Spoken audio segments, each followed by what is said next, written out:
ओम नमो भगवते वासुदेवाय। सभी भक्तजनों को पुत्रदा एकादशी की हार्दिक शुभकामनाएं। जय श्री कृष्णा। नमस्कार दोस्तों, स्वागत है आप सभी का हमारे YouTube चैनल आर के भक्ति ज्ञान में। प्रिय भक्तजनों, आज की वीडियो में हम आपको पुत्रदा एकादशी की व्रत कथा सुनाएंगे। इस कथा को सुनने से और व्रत करने से पुत्र रत्न की प्राप्ति होती है, इसलिए सभी भक्तजनों को पुत्रदा एकादशी की यह व्रत कथा अवश्य सुननी चाहिए और व्रत करना चाहिए। आइए भक्तों, कथा को प्रारंभ करते हैं। उससे पहले जो भी भक्त हमारे चैनल पर नए जुड़े हैं, जिन्होंने अभी तक चैनल को सब्सक्राइब नहीं किया है, वो ऐसी वीडियो देखने के लिए हमारे चैनल को सब्सक्राइब करें, वीडियो को लाइक करें और कमेंट में ओम नमो भगवते वासुदेवाय अवश्य लिखें। हिंदू धर्म में एकादशी तिथि का विशेष महत्व है। आपको बता दें, साल में 24 एकादशी आती है, मतलब एक कृष्ण पक्ष तो दूसरी शुक्ल पक्ष में। यहाँ हम बात करने जा रहे हैं पुत्रदा एकादशी के बारे में, जो सावन माह के शुक्ल पक्ष में पड़ती है। इस साल यह एकादशी 5 अगस्त को यानी आज पड़ रही है। इस एकादशी के महत्व के बारे में स्वयं श्री कृष्ण भगवान ने अर्जुन को बताया था। अर्जुन ने एकादशी के महत्व के बारे में सुनते हुए श्री कृष्ण से पूछा, हे प्रभु, मुझे अब आप श्रावण माह के शुक्ल पक्ष की एकादशी की कथा सुनाने की कृपा करें। इसके बाद श्री कृष्ण ने कहा, हे धनुर्धर, श्रावण मास के शुक्ल पक्ष की एकादशी की कथा को सुनने मात्र से अनंत यज्ञ के बराबर फलों की प्राप्ति होती है। द्वापर युग के आरंभ में ही महिष्मती नाम की एक नगरी थी। इस नगरी में महिजित नाम का राजा था और उसका राज्य था। वो बड़ा ही शांति एवं धर्मप्रिय था, लेकिन उसको कोई संतान नहीं थी, जिसके कारण वह काफी परेशान रहता था। अपनी वृद्धावस्था आते देख राजा ने प्रजा के प्रतिनिधियों को बुलाया और उनसे कहा कि हे प्रजाजनों, मेरे खजाने में किसी भी प्रकार का न्याय का पाप के द्वारा एकत्रित किया हुआ धन नहीं है, ना ही मैंने कभी देवी देवता और ब्राह्मणों का धन छीना है। किसी दूसरे की धरोहर भी मैंने नहीं ली। मैंने हमेशा प्रजा को अपने पुत्र के समान माना है और उनका पालन कर रहा हूँ। मैं अपराधियों को पुत्र तथा बांधवों की तरह दंड देता रहा हूँ, कभी किसी से घृणा नहीं की है, सबको समान माना है, सज्जनों की सदा पूजा करता हूँ। इस प्रकार धर्मयुक्त राज्य करते हुए भी मेरे पुत्र नहीं है, सो मैं अत्यंत दुख पा रहा हूँ। इसका क्या कारण है? राजा महिजित की इस बात को विचारने के लिए मंत्री तथा प्रजा के प्रतिनिधि वन को गए। वहाँ बड़े बड़े ऋषि मुनियों के दर्शन किए। राजा की उत्तम कामना की पूर्ति के लिए किसी श्रेष्ठ तपस्वी मुनि को देखते फिरते रहे। एक आश्रम में उन्होंने एक अत्यंत वयोवृद्ध धर्म के ज्ञाता बड़े तपस्वी, परमात्मा में मन लगाए हुए निराहार, जितेंद्रिय, जितात्मा, जित क्रोध, सनातन धर्म के गूढ़ तत्वों को जानने वाले, समस्त शास्त्रों के ज्ञाता महात्मा लोमश मुनि को देखा, जिनका कल्प के व्यतीत होने पर एक रोम गिरता था। सबने जाकर ऋषि को प्रणाम किया। उन लोगों को देखकर मुनि ने पूछा कि आप लोग किस कारण से आए हैं? निसंदेह मैं आप लोगों का हित करूंगा। मेरा जन्म केवल दूसरों के उपकार के लिए ही हुआ है, इसमें संदेह मत करो। लोमश ऋषि के ऐसे वचन सुनकर सब लोग बोले, हे महर्षि, आप हमारी बात जानने में ब्रह्मा से भी अधिक समर्थ हैं, अतः आप हमारे संदेह को दूर कीजिए। महिष्मतीपुरी का धर्मात्मा राजा महिजित प्रजा का पुत्र के समान पालन करता है, फिर भी वह पुत्रहीन होने के कारण दुखी है। उन लोगों ने आगे कहा कि हम लोग उसकी प्रजा हैं, अतः उसके दुख से हम भी दुखी हैं। आपके दर्शन से हमें पूर्ण विश्वास है कि हमारा यह संकट अवश्य दूर हो जाएगा, क्योंकि महान पुरुषों के दर्शन मात्र से अनेक कष्ट दूर हो जाते हैं। अब कृपया करके राजा के पुत्र होने का उपाय बतलाइए। यह वार्ता सुनकर ऋषि ने थोड़ी देर के लिए नेत्र बंद किए और राजा के पूर्व जन्म का वृतांत जानकर कहने लगे कि यह राजा पूर्व जन्म में एक निर्धन वैश्य था। निर्धन होने के कारण इसने कई बुरे कर्म किए। ये एक गांव से दूसरे गांव व्यापार करने जाया करता था। एक समय जेठ माह के शुक्ल पक्ष की द्वादशी के दिन मध्याह्न के समय वह जब कि वह 2 दिन से भूखा प्यासा था, एक जलाशय पर जल पीने गया। उसी स्थान पर एक तत्काल की ब्याही हुई प्यासी गौ जल पी रही थी। राजा ने उस प्यासी गाय को जल पीते हुए हटा दिया और स्वयं जल पीने लगा। इसीलिए राजा को यह दुख सहना पड़ा। एकादशी के दिन भूखा रहने से वह राजा हुआ। प्यासी गौ को जल पीते हुए हटाने के कारण पुत्र वियोग का दुख सहना पड़ रहा है। ऐसा सुनकर सब लोग कहने लगे कि हे ऋषि, शास्त्रों में पापों का प्रायश्चित भी लिखा है, अतः जिस प्रकार राजा का यह पाप नष्ट हो जाए आप ऐसा उपाय बताइए।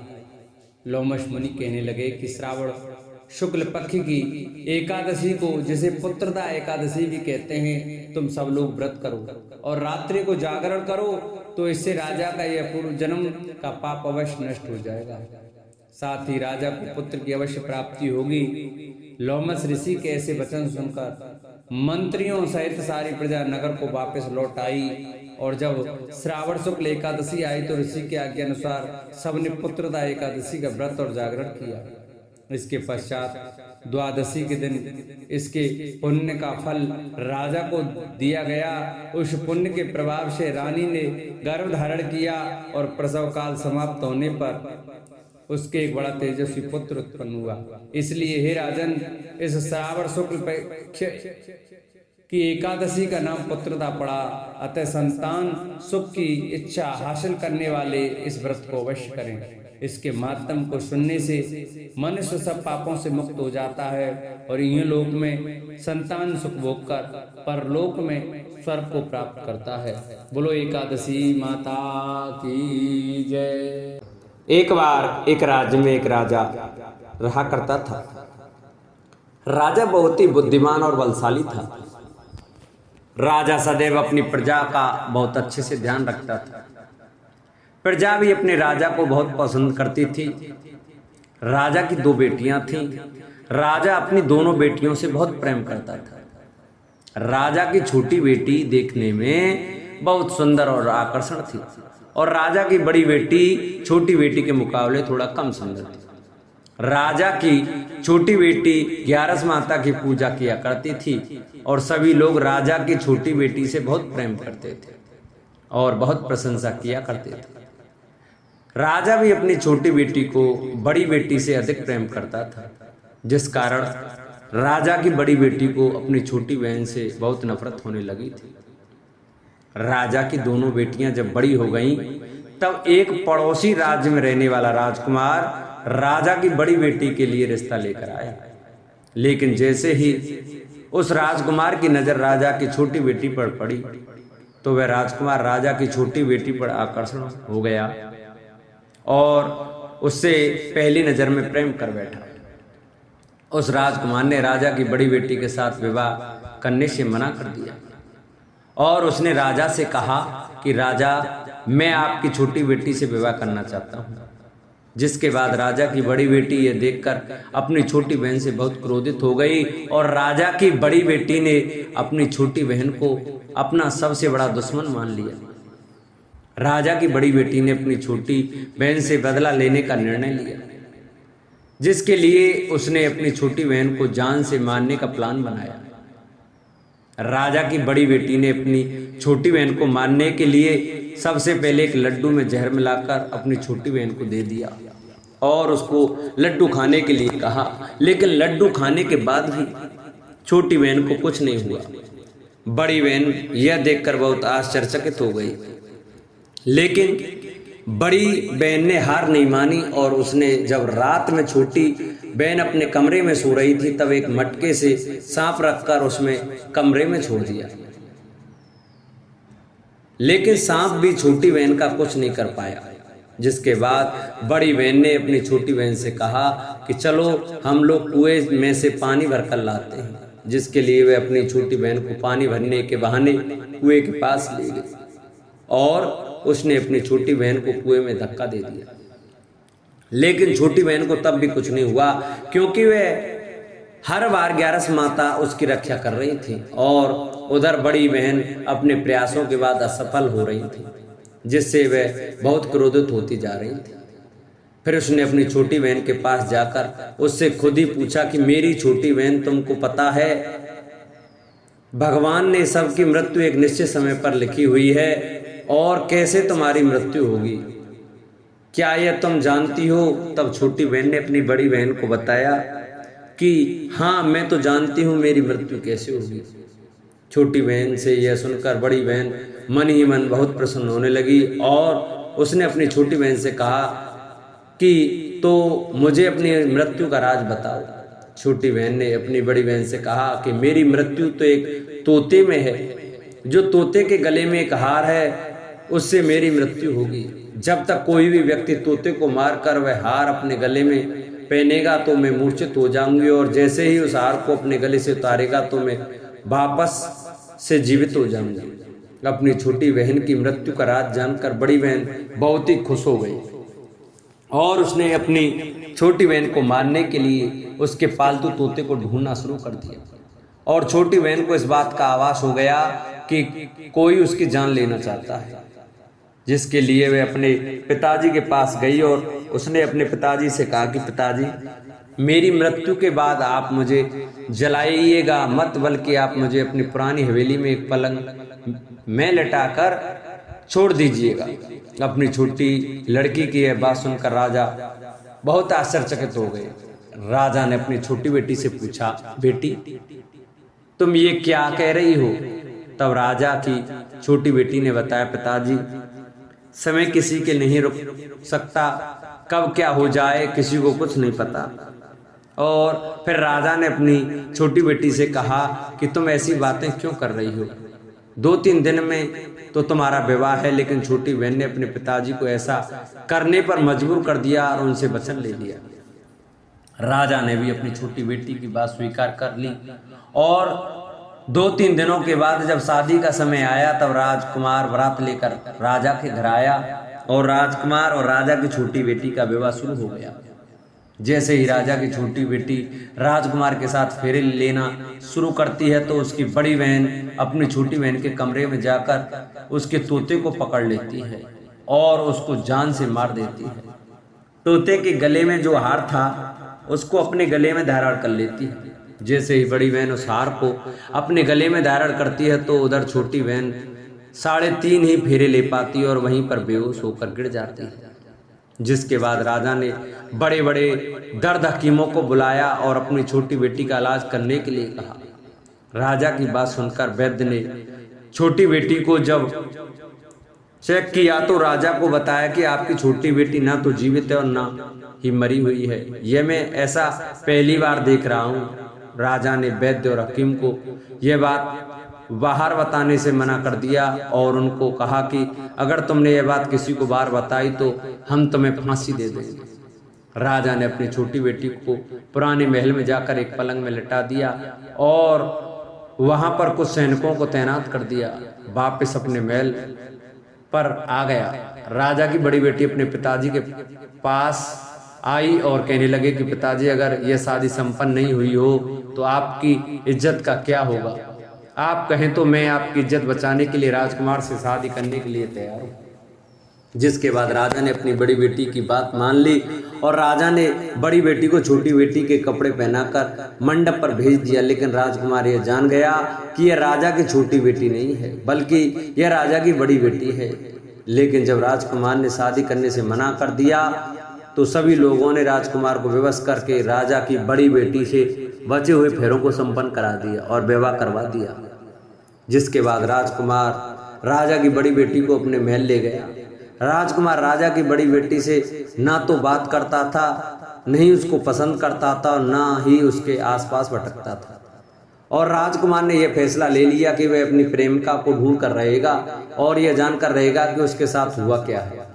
एक दिन राजकुमार अपने घोड़े पर सवार होकर राजा के पुराने महल के पास पहुंच गया, जहां पर उसने कुछ सैनिकों को देखा। महल के पास पहुंचकर राजकुमार ने जब महल को ध्यान से देखा तो वह समझ गया कि यह तो हमारे ससुर जी का महल है। तब राजकुमार ने सैनिकों से पूछा, तुम लोग यहाँ क्या कर रहे हो और इस महल के अंदर पलंग में कौन लेटा है? जिसके बाद सैनिकों ने बताया कि यहाँ पर राजा की छोटी बेटी लेटी है। यह सुनकर राजकुमार बहुत प्रसन्न हो गया और वह तुरंत अपनी प्रेमिका के पास पहुँच गया और उसकी सेवा करने लगा। जैसे ही रात हुई तो राजा की छोटी बेटी उठकर खड़ी हो गई। राजकुमार यह देखकर बहुत खुश हो गया और उसने अपनी प्रेमिका से पूछा कि तुम यहाँ क्या कर रही हो? तुम मेरे साथ मेरे घर चलो।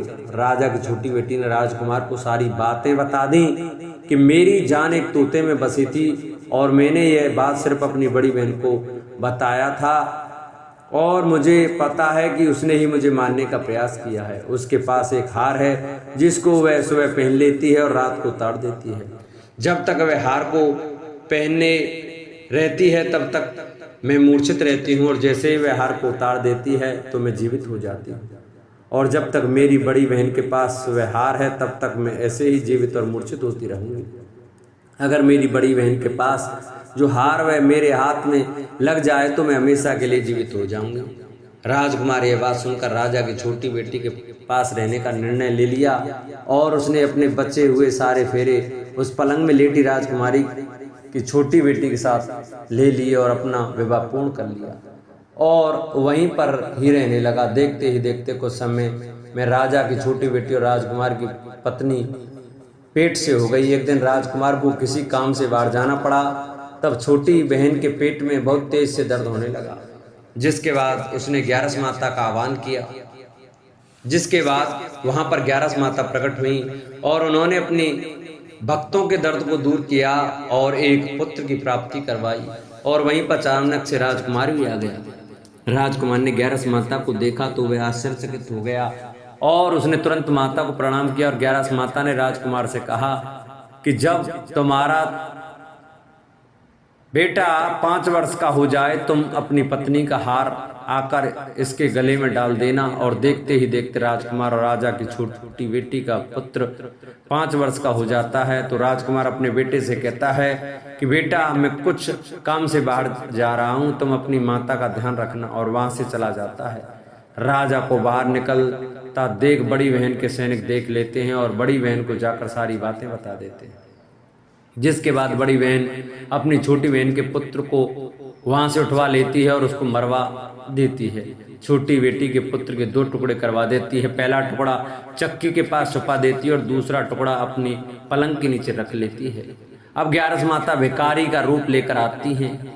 एक भिखारी का रूप रखकर बड़ी बहन के पास चली जाती हैं। जिसके बाद वहां पर भिक्षा मांगने लगती हैं। बड़ी बहन अपने नौकरों से कहती है कि जाकर भिक्षा दे दो, लेकिन जैसे ही नौकर 11 माता को भिक्षा देने के लिए आते हैं तो माता उन्हें मना कर देती है और कहती है कि मैं तुम्हारी महारानी से ही भिक्षा लूंगा। जिसके बाद बड़ी बहन स्वयं ही भिक्षा देने के लिए माता के पास आती हैं।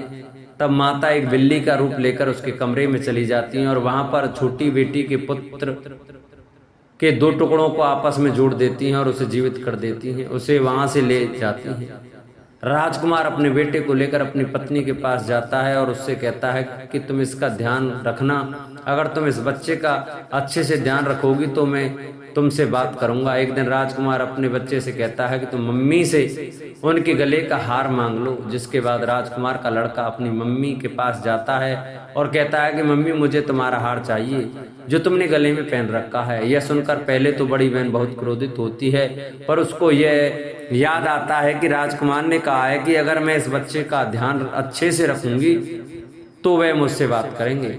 जिसके कारण वह हार को उस बच्चे को दे देती है और वह तुरंत हार को ले जाकर अपने पिताजी को दे देता है। और तभी राजकुमार अपने बेटे को लेकर वहां से जाने लगता है और अपनी पत्नी से कहता है कि तुम हमारे लिए खाना बना कर रखना, मैं शाम को आकर तुम्हारे साथ खाऊंगा। और वह अपने बेटे को लेकर वहां से चला जाता है। जिसके बाद वह राजा के पास जाता है और उनको सारी बातें बता देता है। राजा अपनी बड़ी बेटी की यह करतूत सुनकर बहुत क्रोधित होते हैं और अपनी परवरिश पर ही दोष देने लगते हैं और राजकुमार को अपनी छोटी बेटी के साथ रहने के लिए आदेश देते हैं। बोलो 11 माता की जय।